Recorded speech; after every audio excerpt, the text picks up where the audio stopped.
개똥아, 이리 와서 밥 먹어라. 아버지가 소스떡 해놨다. 아버지, 제가 지금 천자문의 심오한 이치를 깨닫는 중인데 떡이 목에 넘어가겠습니까?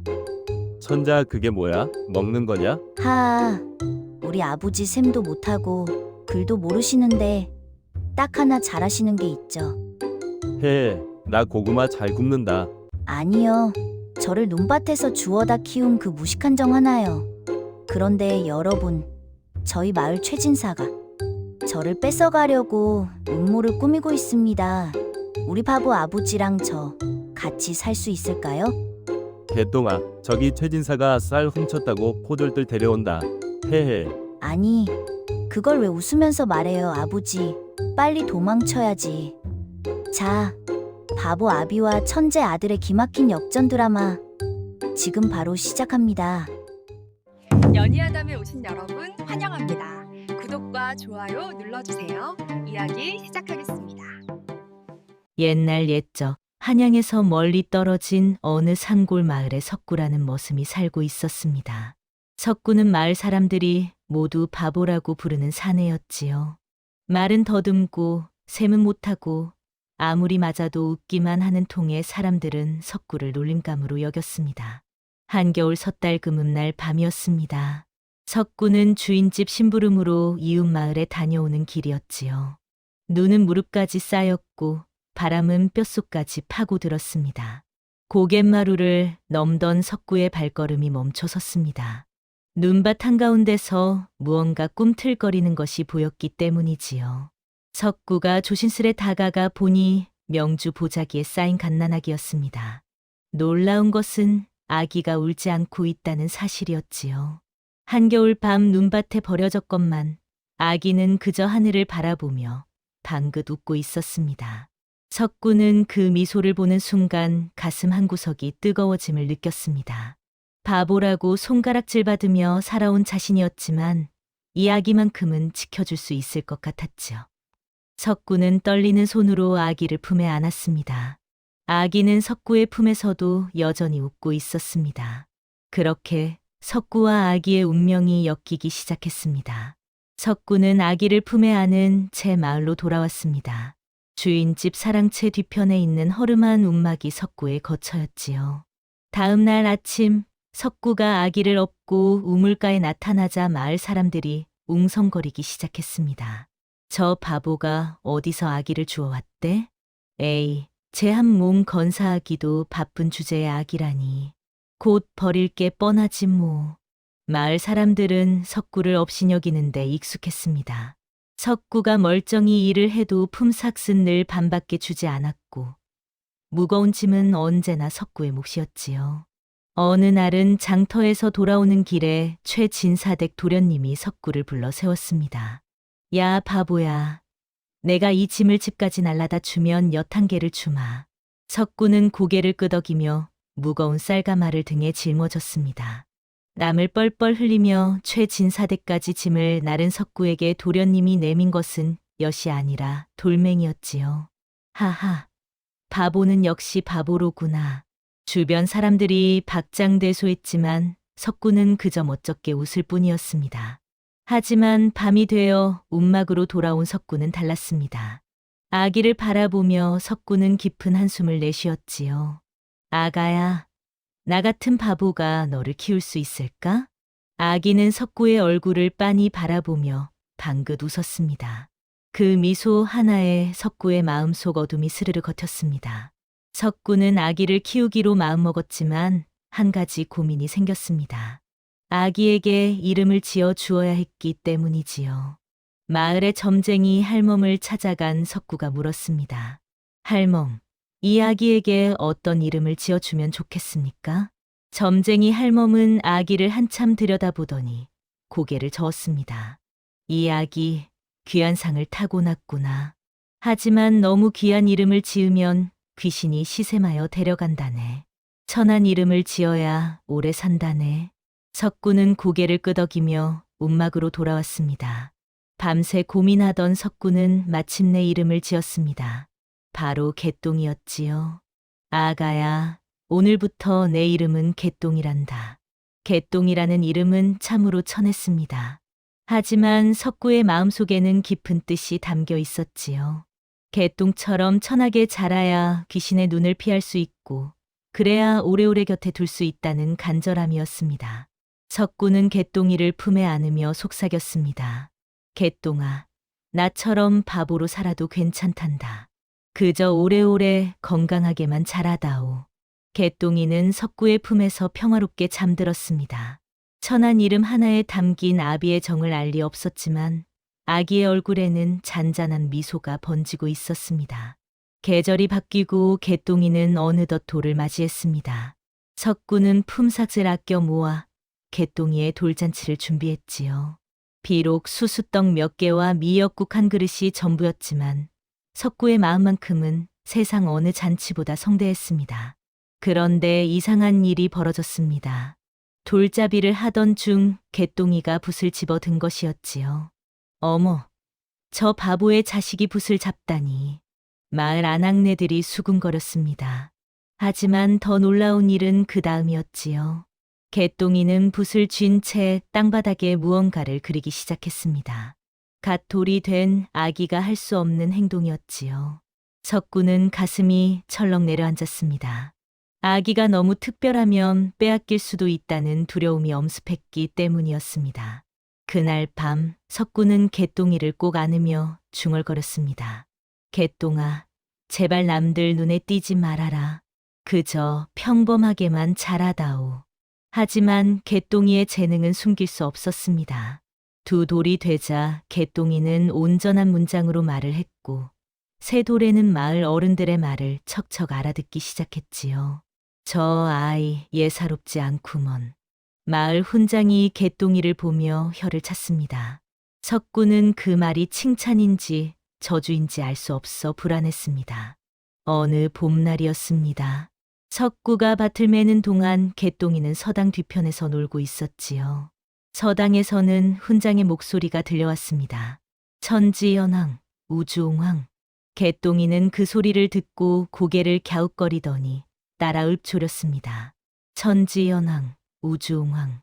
또박또박 마치 서당 아이들처럼 말이지요. 석구는 그 모습을 보고 기쁘면서도 두려웠습니다. 아들이 똑똑한 것은 좋지만 그 재능이 화를 불러올까 걱정되었기 때문이었습니다. 개똥이가 5살이 되던 해였습니다. 어느 날 석구는 주인집 마당을 쓸고 있었습니다.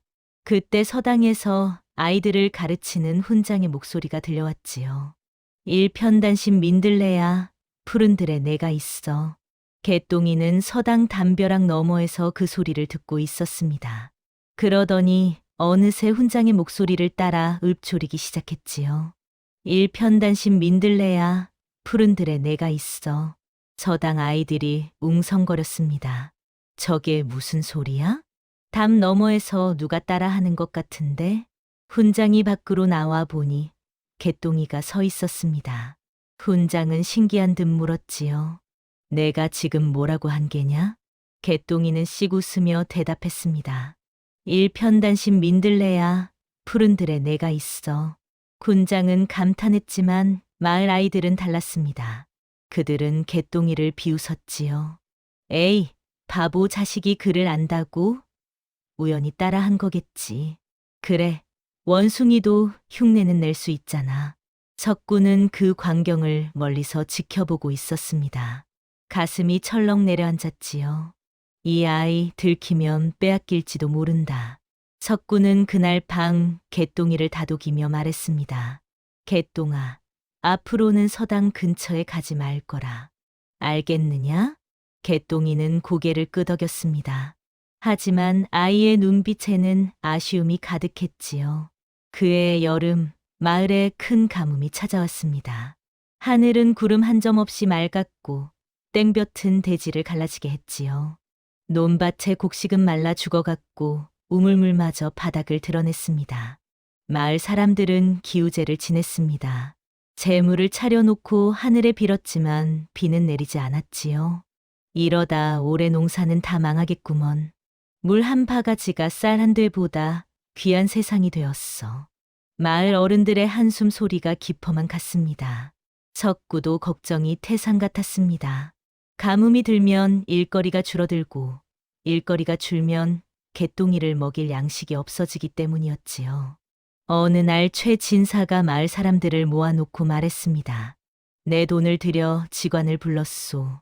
물이 나올 만한 곳을 찾아보겠소. 이튿날 한양에서 유명하다는 직관이 마을에 도착했습니다. 직관은 패처를 들고 마을 이곳저곳을 돌아다니며 땅을 살폈지요. 이곳도 아니고 저곳도 아니군. 직관은 고개를 저으며 한숨을 내쉬었습니다. 이 마을에 지기가 막혀 있소. 물을 찾기가 쉽지 않겠구려. 마을 사람들의 얼굴이 흙빛으로 변했습니다. 희망의 끝마저 놓아버린 듯했지요. 석구는 개똥이의 손을 잡고 그 광경을 지켜보고 있었습니다. 개똥이는 직관의 모습을 빤히 바라보더니 석구의 옷자락을 잡아당겼지요. 아부지, 왜 그러느냐, 개똥아? 개똥이는 마을 뒤편 바위산을 가리켰습니다. 석구는 고개를 갸웃거렸지만 아이의 눈빛만큼은 이상할 정도로 진지했습니다. 개똥이는 석구의 손을 잡아 끌며 뒤편 바위산으로 향했습니다. 개똥아, 거기가 왜? 석구는 의아했지만 아이를 따라 걸었습니다. 개똥이는 큰 바위 하나 앞에 멈춰 섰지요. 아부지, 여기요. 여기가 어쨌단 게냐? 개똥이는 바위를 두드렸습니다. 통통 소리가 울렸지요. 석구는 귀를 기울였습니다. 분명 속이 빈 것 같은 소리였습니다. 이 바위 밑에 물이 있을 것 같아요. 석구는 가슴이 두근거렸습니다. 하지만 동시에 두려움도 밀려왔지요. 아이가 너무 똑똑하면 빼앗길지도 모른다는 생각이 들었기 때문이었습니다. 개똥아, 내가 어찌 그런 것을 아느냐? 그냥 알아요. 여기 파면 물이 나올 거예요. 석구는 한참을 고민했습니다. 하지만 마을 사람들의 굶주린 얼굴이 떠올랐지요. 석구는 마음을 굳게 먹고 마을로 내려갔습니다. 저기요. 석구가 사람들 앞에 섰습니다. 모두가 석구를 바라보았지요. 바보가 무슨 할 말이 있다고? 최 진사가 비웃듯 물었습니다. 저기 뒤편 바위산에 물이 있을 것 같습니다. 뭐? 내가 어찌 그런 것을 안단 말이냐? 개똥이가 그곳을 가리켰습니다. 사람들이 웃음을 터뜨렸습니다. 하하, 바보 아비의 바보 자식이로구나. 5살짜리 애가 물을 찾는다고? 말도 안 돼. 하지만 직관은 달랐습니다. 직관은 석구를 따라 바위산으로 올라갔지요. 직관이 바위를 살펴보더니 고개를 끄덕였습니다. 이곳이 맞을 수도 있겠소. 한번 파보시오. 마을 사람들은 반신반의하며 바위를 파기 시작했습니다. 삽질을 하고 곡괭이질을 하고 땀을 흘리며 파내려갔지요. 1시경쯤 지났을 때였습니다. 콸콸콸. 바위 틈에서 물줄기가 솟아올랐습니다. 차디찬 샘물이었지요. 물이다, 물. 이런 정말 물이 나오다니. 마을 사람들은 환호성을 질렀습니다. 개똥이가 찾아낸 물로 마을은 가뭄을 이겨낼 수 있게 되었지요. 샘물이 터진 이후 마을의 분위기가 달라졌습니다. 사람들은 개똥이를 신기한 눈으로 바라보기 시작했지요.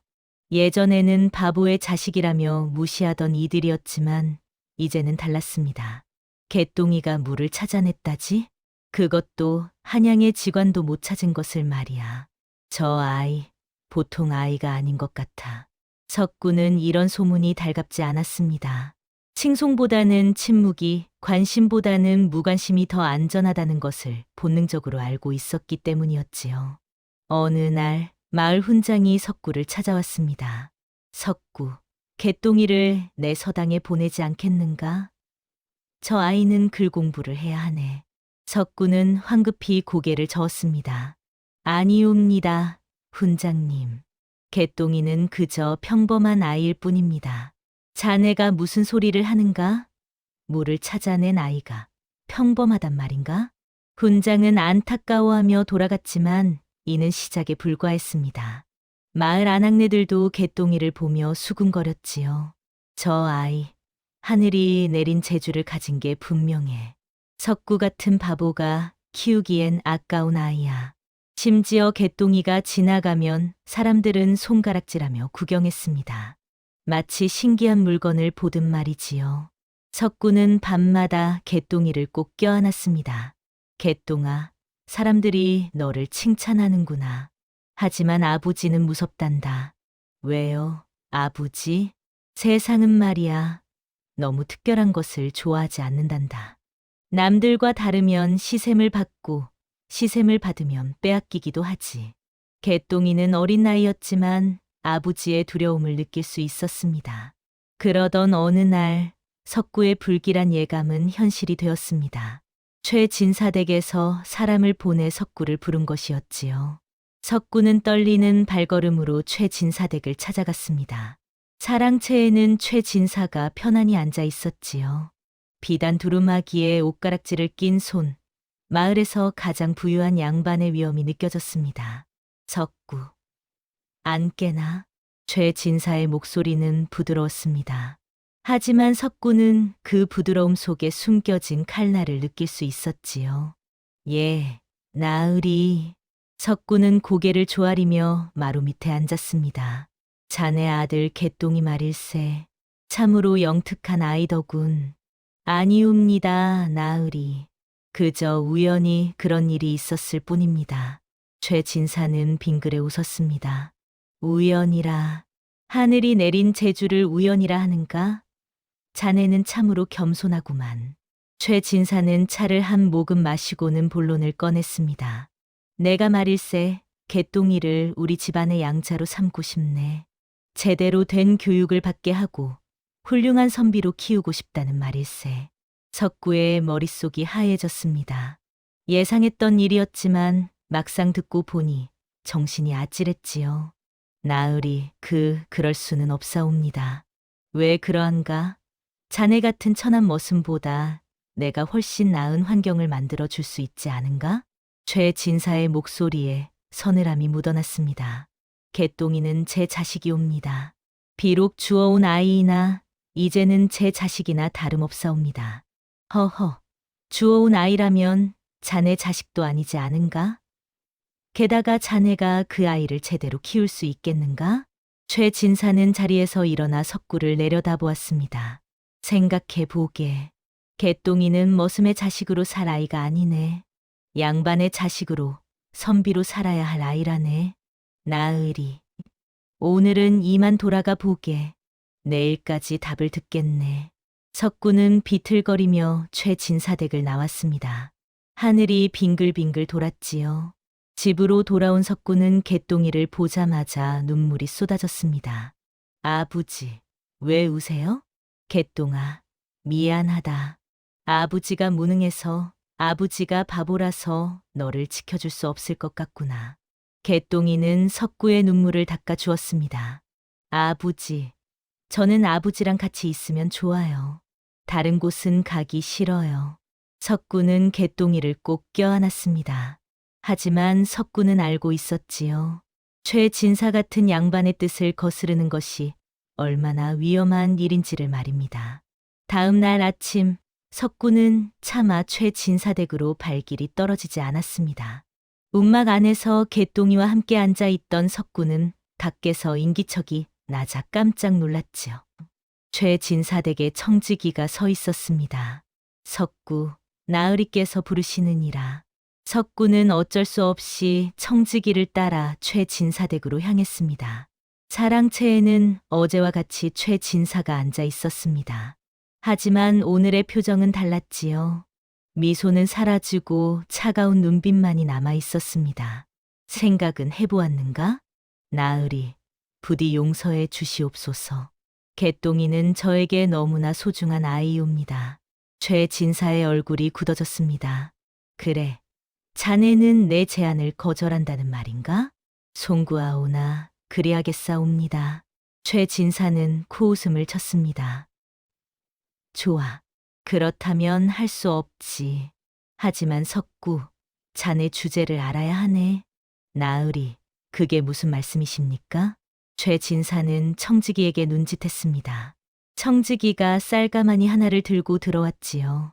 이 쌀 말일세. 지난달 자네가 우리 집 창고에서 훔쳐간 것이라는 증인이 있네. 석구는 벌떡 일어나 항변했습니다. 나으리, 저는 절대 그런 일이 없사옵니다. 저는 한 번도 훔친 적이 없사옵니다. 증인이 있다고 했네. 우리 집 머슴둘이 자네가 야밤에 쌀을 훔쳐가는 것을 똑똑히 보았다고 하더군. 그것은 거짓이옵니다. 최진사는 차갑게 웃었습니다. 거짓이든 진실이든 내가 관가에 구하면 자네는 도둑으로 몰릴 것이네. 도둑질한 머슴이 어떻게 되는지 자네도 알겠지? 석구는 온몸이 얼어붙는 것 같았습니다. 도둑으로 몰리면 곤장을 맞고 심하면 귀양을 가게 됩니다. 그렇게 되면 개똥이는 홀로 남게 되지요. 나으리, 제발 선택하게.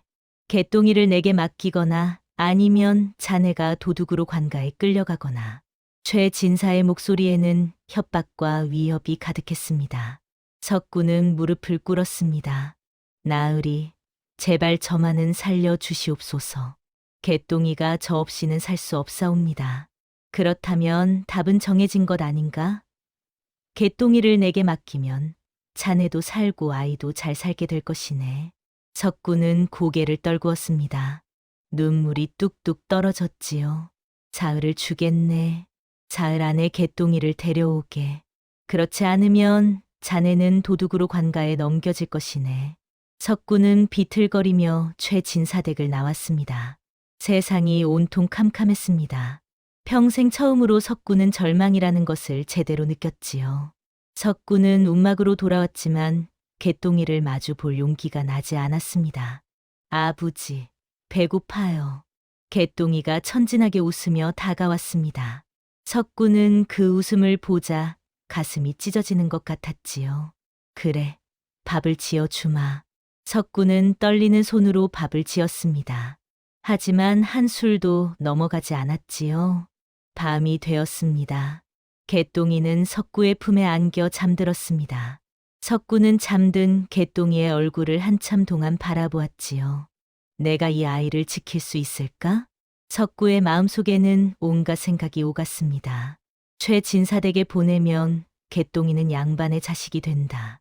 제대로 된 교육을 받고 배불리 먹고 따뜻한 곳에서 잘 수 있겠지. 하지만 다른 한편으로는 다른 생각도 들었습니다. 하지만 개똥이가 나를 잊어버리면 어쩌지? 아니, 나 같은 바보 아비는 잊어버리는 게 개똥이에게는 오히려 나은 일일지도 모르겠구나. 석구는 눈물을 흘렸습니다. 소리 없이 조용히 흘러내리는 눈물이었지요. 내가 붙잡는 게 아이 인생을 망치는 건 아닐까? 석구는 밤새 잠을 이루지 못했습니다. 새벽이 되자 석구는 마음을 굳혔습니다. 개똥이를 위해서라면 나는 포기해야 한다. 동이 트자 석구는 개똥이를 깨웠습니다. 개똥아, 일어나거라. 아부지, 벌써 아침이에요? 개똥아, 아부지가 할 말이 있단다. 석구의 목소리가 떨렸습니다. 개똥이는 무언가 심상치 않음을 느꼈지요. 아부지, 왜 그러세요?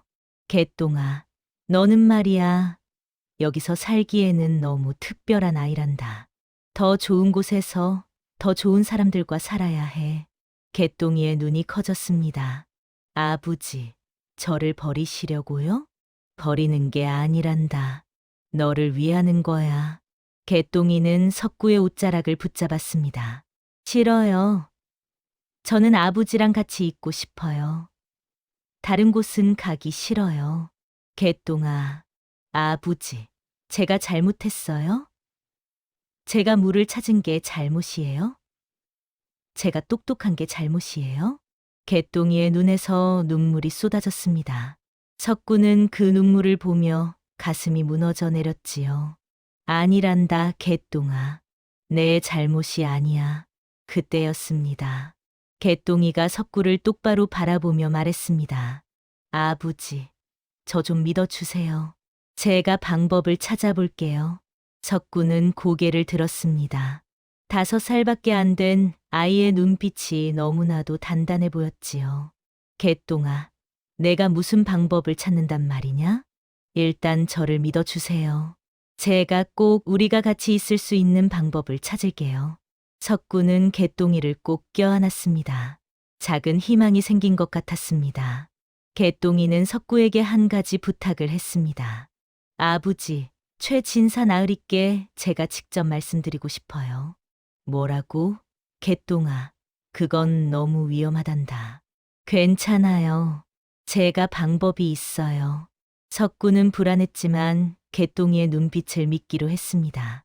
다음 날 석구는 개똥이를 데리고 최진사댁을 찾아갔지요. 오, 드디어 결정을 내린 게냐? 최진사는 만족스러운 표정으로 물었습니다. 나으리, 개똥이가 직접 말씀드리고 싶다고 하옵니다. 최진사는 의아해하며 개똥이를 내려다보았습니다. 그래? 내가 무슨 말을 하고 싶단 말이냐? 개똥이는 최진사 앞에 공손히 절을 올렸습니다. 나으리, 소인은 물을 찾은 것이 아니옵니다. 최진사의 눈썹이 꿈틀했습니다. 뭐라고? 내가 물을 찾지 않았다고? 예, 나으리. 그것은 그저 우연이었사옵니다. 소인이 바위를 가리킨 것도 그냥 장난이었을 뿐이옵니다. 마당에 있던 사람들이 웅성거리기 시작했습니다. 우연이라고? 그럼 물을 찾은 게 그냥 운이었단 말인가? 개똥이는 고개를 끄덕였습니다. 그렇사옵니다. 소인은 그저 평범한 아이일 뿐이옵니다. 글도 모르고 셈도 못하옵니다. 최진사는 코웃음을 쳤습니다. 내가 지금 나를 속이려고 하는 게냐? 서당에서 천자문을 읊조린 것은 어찌된 일이냐? 그것도 그저 앵무새처럼 따라한 것이옵니다. 뜻은 하나도 모르옵니다. 개똥이는 일부러 바보처럼 행동했습니다. 입을 해 벌리고 손가락을 빨고 어눌한 목소리로 말했지요. 나으리, 저는요, 그냥 바보예요. 히히. 사람들이 실망스럽다는 표정을 지었습니다. 에이, 정말 바보였구나. 물 찾은 건 그냥 운이었던 거야. 하지만 최진사는 달랐습니다. 최진사는 개똥이를 매섭게 노려보았지요. 네 이놈, 지금 나를 우롱하는 게냐? 개똥이는 겁에 질린 척하며 석구 뒤로 숨었습니다. 무서워요, 아버지. 최진사는 화가 났지만 개똥이가 정말 바보처럼 보이자 의심이 들기 시작했습니다. 정말 우연이었던 건가? 아니면 저 아이가 나를 속이고 있는 건가? 최진사는 한참을 고민하다가 입을 열었습니다. 좋아. 그렇다면 시험을 해보지. 천자문을 외워보거라. 개똥이는 멍하니 최진사를 바라보았습니다. 천자문이 뭐예요? 이런. 최진사는 혀를 찼습니다. 개똥이는 정말로 아무것도 모르는 것처럼 보였지요. 됐다. 물러가거라. 쓸모없는 것들. 석구는 개똥이를 안고 급히 최진사댁을 나왔습니다. 마을 사람들의 실망스러운 눈빛이 느껴졌지만 석구는 오히려 안도했습니다. 최진사댁을 나온 석구는 안도의 한숨을 내쉬었습니다. 개똥아, 정말 잘했구나. 내 덕분에 우리가 살았단다. 하지만 개똥이의 표정은 밝지 않았습니다. 아버지, 아직 끝난 게 아니에요. 무슨 소리냐? 최진사 나으리는 포기하지 않으실 거예요. 개똥이의 말이 맞았습니다. 그날 밤 최진사는 사랑채에서 청지기를 불러놓고 말했습니다. 저 아이 분명 거짓말을 하고 있네. 나으리, 그렇다면 어찌하시옵니까? 일부러 바보 흉내를 낸 것이라네. 그만큼 영특한 아이라는 뜻이지. 최진사의 눈빛이 번뜩였습니다. 더욱 탐이 나는군. 저런 아이를 우리 집안의 양자로 삼는다면 대대손손 가문을 빛낼 것이네. 하오나 나으리, 석구가 순순히 아이를 내주지 않을 것 같사옵니다. 최진사는 차를 훌짝이며 생각에 잠겼습니다. 그렇다면 다른 방법을 써야겠지. 석구를 완전히 꺾어 놓아야 해. 무슨 방법을 말씀하시는 것이옵니까? 석구를 도둑으로 몰아 관가에 넘기겠네. 그렇게 되면 개똥이는 자연스럽게 구화가 되고 내가 거두어 드릴 수 있지. 청지기는 고개를 끄덕였습니다. 하오나 나으리, 증거가 없지 않습니까? 증거는 만들면 되네. 우리 집 머슴들을 시켜 증언하게 하고 쌀가마니에 석구의 흔적을 남기면 그만이지. 최 진사는 음험하게 웃었습니다. 석구 같은 천한 머슴 하나쯤이야 어찌 되든 상관없네. 중요한 건 개똥이를 우리 집안의 사람으로 만드는 것이지. 알겠사옵니다, 나으리. 한편 석구의 움막에서는 개똥이가 석구에게 말하고 있었습니다. 아부지, 제가 꿈을 꾸었어요. 무슨 꿈을 꾸었느냐? 최진사 나으리가 아부지를 관가에 넘기려고 하는 꿈이었어요. 석구는 가슴이 철렁했습니다. 개똥아, 그건 그냥 꿈일 뿐이란다. 아니에요, 아부지. 제 꿈은 자주 맞아요. 우리 조심해야 해요. 석구는 개똥이를 꼭 안았습니다. 아이의 말이 사실일지도 모른다는 두려움이 엄습했지요. 사흘이 지난 아침이었습니다. 석구가 주인집 마당을 쓸고 있는데 관가의 나졸들이 나타났습니다. 석구가 누구냐? 예, 소인이 옵니다. 나졸 하나가 종이를 꺼내 들었습니다. 석구, 내 놈은 최진사댁의 쌀을 훔친 죄로 관가에 출두하라. 석구의 얼굴이 하얗게 질렸습니다. 나으리, 소인은 결코 그런 일이 없사옵니다. 변명은 관가에 가서 하거라. 나졸들이 석구의 팔을 붙잡았습니다. 마을 사람들이 모여들어 수군거렸지요. 석구가 도둑질을 했다고? 바보라더니 도둑질까지 하는구나. 저런 놈이 아이를 키운다니. 개똥이가 불쌍하네. 그때 개똥이가 달려왔습니다. 아부지. 개똥이는 석구에게 매달렸습니다. 아부지를 데려가지 마세요. 나졸이 개똥이를 밀쳤습니다. 비켜라, 꼬마야. 개똥이는 땅바닥에 넘어졌지만 다시 일어나 외쳤습니다. 우리 아부지는 도둑이 아니에요. 최진사가 나타났습니다. 그는 안타까운 표정을 지으며 말했지요. 개똥아, 내 아비가 우리 집 쌀을 훔쳐간 것은 분명한 사실이란다. 증인도 있고 증거도 있지. 거짓말이에요. 우리 아버지는 절대 그런 일을 하지 않아요. 최진사는 개똥이를 내려다보며 말했습니다. 불쌍한 아이로구나. 이제 내 아비는 관가에 끌려가 벌을 받을 것이다. 너는 어찌할 셈이냐? 아버지랑 같이 갈래요? 안 된다. 죄인의 자식이라도 너는 아직 어린아이가 아니냐. 내가 너를 거두어 주마. 개똥이는 고개를 저었습니다. 싫어요. 저는 아버지랑 같이 있을 거예요. 석구는 나졸들에게 끌려가면서도 개똥이를 바라보았습니다. 개똥아, 아버지는 괜찮단다. 너는 여기 있거라. 아부지. 개똥이의 울음소리가 마을에 울려 퍼졌습니다. 사람들은 혀를 차며 돌아섰지요. 최진사는 만족스러운 미소를 지었습니다. 모든 것이 계획대로 되어 가고 있었습니다. 하지만 최진사는 몰랐습니다. 개똥이의 눈빛이 슬픔에서 결연함으로 바뀌고 있다는 것을 말이지요. 개똥이는 눈물을 닦으며 속으로 다짐했습니다. 아버지를 꼭 구할 거야. 내가 반드시 방법을 찾을 거야. 석구가 관가로 끌려간 그날 밤이었습니다. 개똥이는 움막에 혼자 남겨졌습니다. 아이는 울지 않았습니다. 대신 밤새 무언가를 깊이 생각했지요. 다음 날 아침, 개똥이는 마을 사람들이 모여있는 우물가로 향했습니다. 여러분, 제 말 좀 들어주세요. 사람들이 개똥이를 바라보았습니다. 바보 자식이 무슨 할 말이 있다고? 내 아비는 도둑이야. 너도 조용히 있는 게 좋을 거다. 개똥이는 물러서지 않았습니다. 우리 아버지는 도둑이 아니에요. 저는 그것을 증명하고 싶어요. 최진사가 나타났습니다. 증명하고 싶다고? 내가 어떻게 증명한다는 게냐? 개똥이는 최진사를 똑바로 바라보며 말했습니다.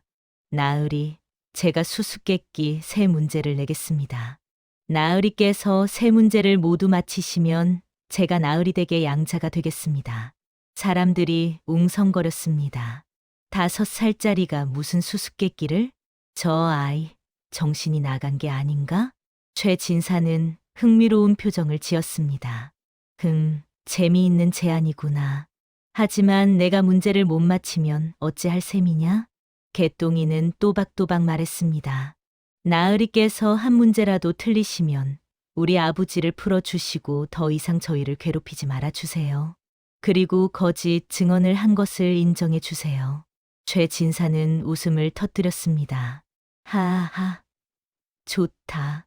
나는 한양에서도 학식으로 이름난 사람이다. 5살짜리 아이의 수수께끼를 못 맞힐 리 없지. 그럼 약속하시는 것이옵니까? 그렇다. 약속하마. 하지만 내가 만약 이기지 못하면 너는 당장 우리 집안의 양자가 되는 것이다. 개똥이는 고개를 끄덕였습니다. 알겠사옵니다. 마을 사람들이 모두 모여들었습니다.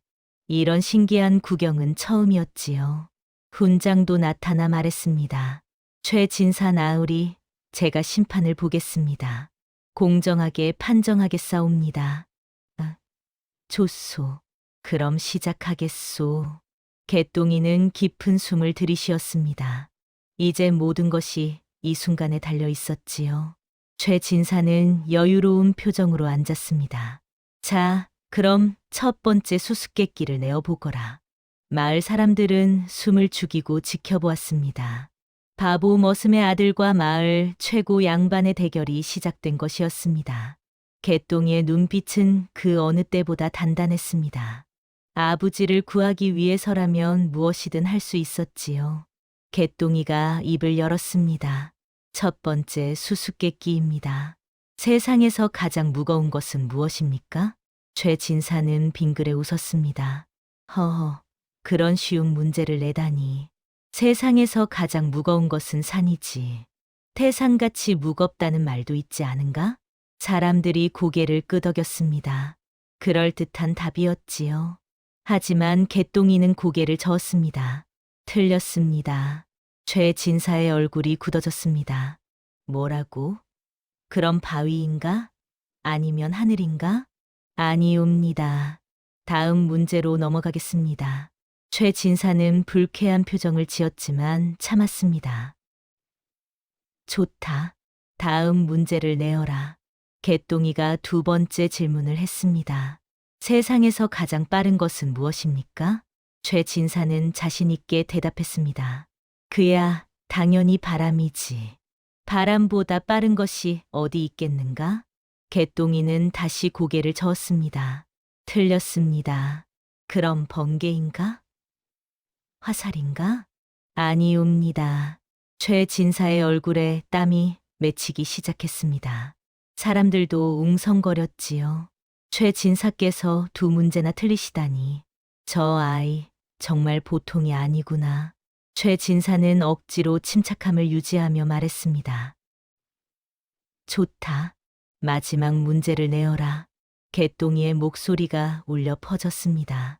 세상에서 가장 깊은 것은 무엇입니까? 최진사는 한참을 생각했습니다. 바다다. 바다가 가장 깊지 않은가?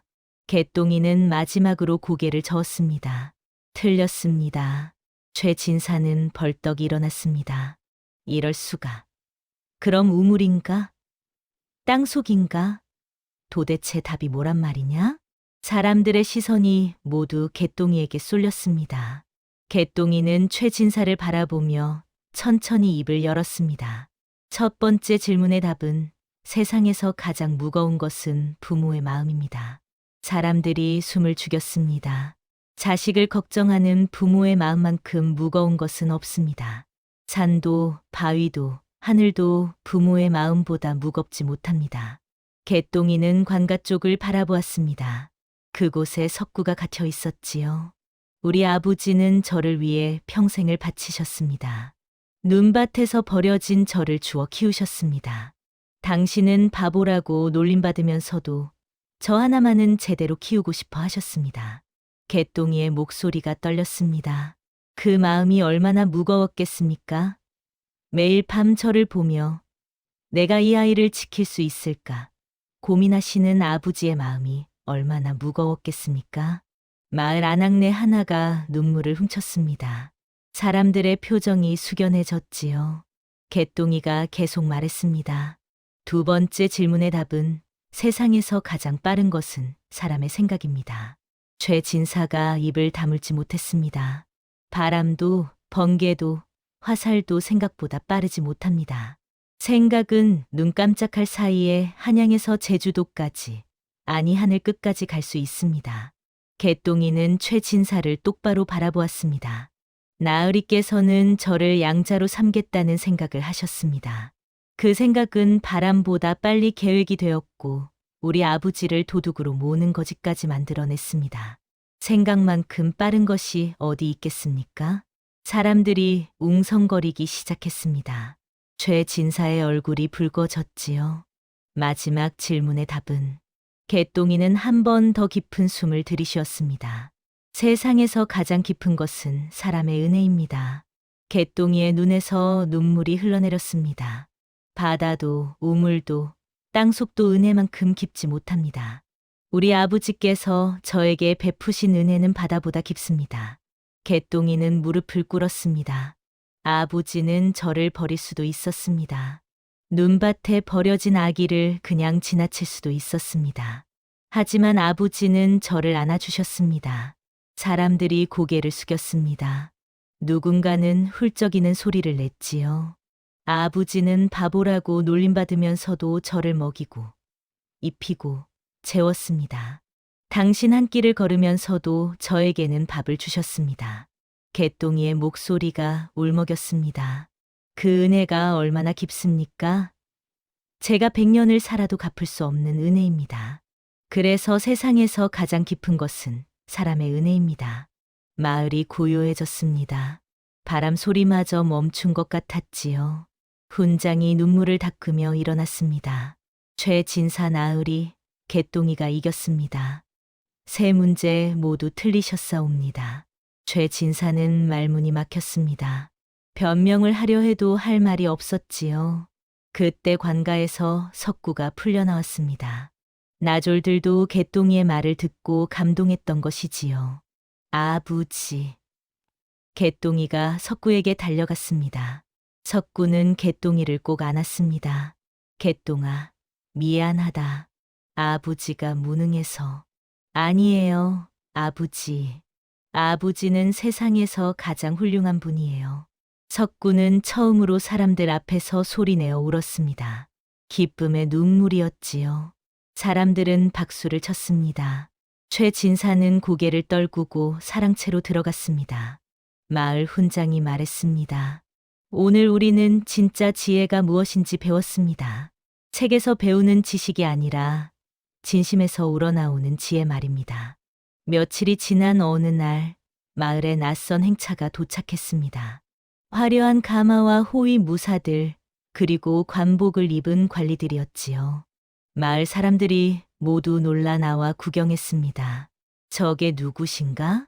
관복을 보니 꽤 높은 벼슬아치 같은데 가마에서 내린 사람은 백발의 노인이었습니다. 관복에는 학 한 마리가 수놓아져 있었지요. 이는 높은 벼슬아치의 표시였습니다. 노인은 주변을 둘러보다가 최 진사댁을 향해 걸어갔습니다. 최 진사가 황급히 나와 저를 올렸습니다. 소인 최아무개 어르신께 문안 올리옵니다. 최 진사라 하였는가? 예, 그러하옵니다. 노인의 눈빛이 차갑게 변했습니다. 그대가 바로 내 손자를 빼앗으려 한 차로구나. 최 진사의 얼굴이 하얗게 질렸습니다. 손자라니 무슨 말씀이십니까? 노인은 개똥이가 있는 움막을 가리켰습니다. 저 아이 말일세. 개똥이라 불리는 아이. 사람들이 웅성거렸습니다. 개똥이와 저 노인이 무슨 관계란 말입니까? 노인은 천천히 움막으로 걸어갔습니다. 석구와 개똥이는 밖에서 빨래를 하고 있었지요. 아부지, 저 어르신은 누구실까요? 모르겠구나, 개똥아. 노인이 두 사람 앞에 섰습니다. 그리고 개똥이를 한참 동안 바라보았지요. 닮았구나. 내 아들을 많이 닮았어. 어르신, 무슨 말씀이십니까? 노인은 품에서 명주 보자기 하나를 꺼냈습니다. 그것은 개똥이가 눈밭에 쌓여있던 바로 그 보자기였지요.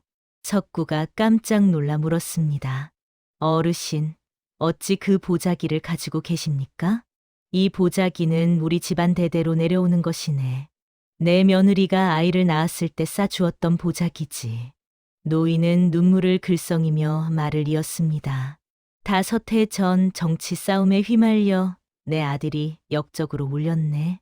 억울한 누명이었지만 권력 앞에서는 어쩔 도리가 없었지.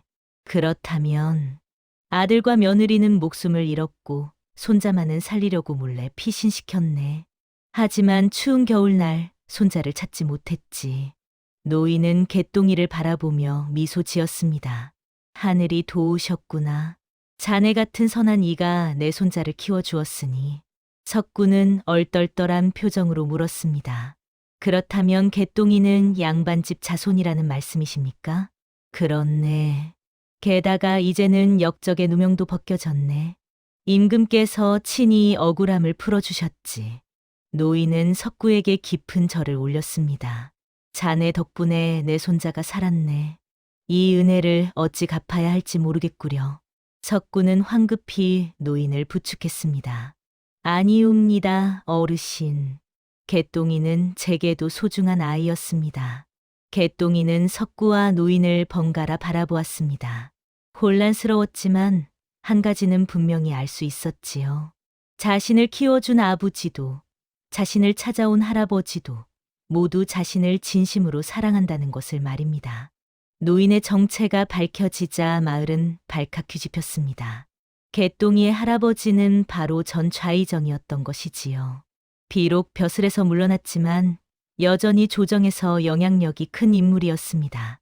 노인은 최 진사를 불러 세웠습니다. 최 진사, 그대가 한 짓을 낱낱이 밝혀보거라.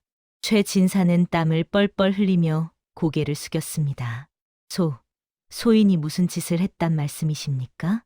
내 손자를 빼앗으려 했고 석구를 거짓으로 도둑으로 몰았으며 관가에 거짓 증언을 시키지 않았는가? 마을 사람들이 웅성거렸습니다. 그래, 최 진사가 석구를 모함했다니까. 권력을 믿고 함부로 굴더니 이제 화를 입겠구나. 최 진사는 무릎을 꿇었습니다. 용서해 주시옵소서. 소인이 욕심에 눈이 멀었사옵니다. 노인은 차갑게 말했습니다. 욕심이라. 그 욕심으로 얼마나 많은 이들을 괴롭혔는가? 노인은 관리에게 명했습니다. 최 진사의 죄를 조사하라. 거짓 증언을 시킨 죄, 양민을 모함한 죄, 그 모든 것을 낱낱이 밝혀라. 명을 받들겠사옵니다. 최 진사는 파랗게 질렸습니다. 벼슬아치가 조사에 나서면 그동안 저지른 모든 악행이 드러날 것이었지요. 나으리, 제발 한 번만 용서해 주시옵소서. 용서라. 자네는 석구에게 용서를 구했는가? 개똥이에게 용서를 구했는가? 최 진사는 말문이 막혔습니다. 노인은 석구를 불렀습니다. 석구, 자네는 어찌하고 싶은가? 석구는 잠시 생각하다가 입을 열었습니다. 소인은 최 진사께서 벌을 받기를 원하지 않사옵니다. 사람들이 놀랐습니다. 최 진사도 믿을 수 없다는 표정을 지었지요. 다만 석구가 최 진사를 바라보며 말했습니다. 다만 최 진사께서 진심으로 뉘우치시고 앞으로는 백성들을 함부로 대하지 않으셨으면 좋겠사옵니다. 석구, 소인도 바보라 놀림받으며 살았사옵니다. 하지만 사람은 누구나 존중받아야 한다는 것을 개똥이가 가르쳐 주었사옵니다. 노인은 감탄하며 고개를 끄덕였습니다. 훌륭하구나. 자네 같은 이가 진정한 선비로다. 노인은 최 진사에게 말했습니다. 석구의 너그러움을 잊지 마시오. 오늘부터 석구에게 쌀 10가마를 보내고 마을 사람들에게도 너그러움을 베푸시오. 알겠사옵니다. 최 진사는 고개를 조아렸습니다. 이날 이후 최 진사는 정말로 변했습니다. 사람들을 함부로 대하지 않았고 어려운 이들을 도왔지요. 마을 사람들의 시선도 달라졌습니다. 석구를 바보라고 부르던 이들이 이제는 존경의 눈빛으로 바라보았지요. 노인은 석구와 개똥이를 한양으로 데려가려 했습니다. 석구, 자네도 함께 한양으로 가세. 내가 벼슬 자리를 마련해 주겠네. 하지만 석구는 고개를 저었습니다. 고맙사옵니다, 어르신. 하지만 소희는 이곳이 좋사옵니다. 왜 그러한가? 한양에 가면 훨씬 나은 삶을 살 수 있을 텐데. 석구는 마을을 바라보며 말했습니다. 소희는 이곳이 집이옵니다.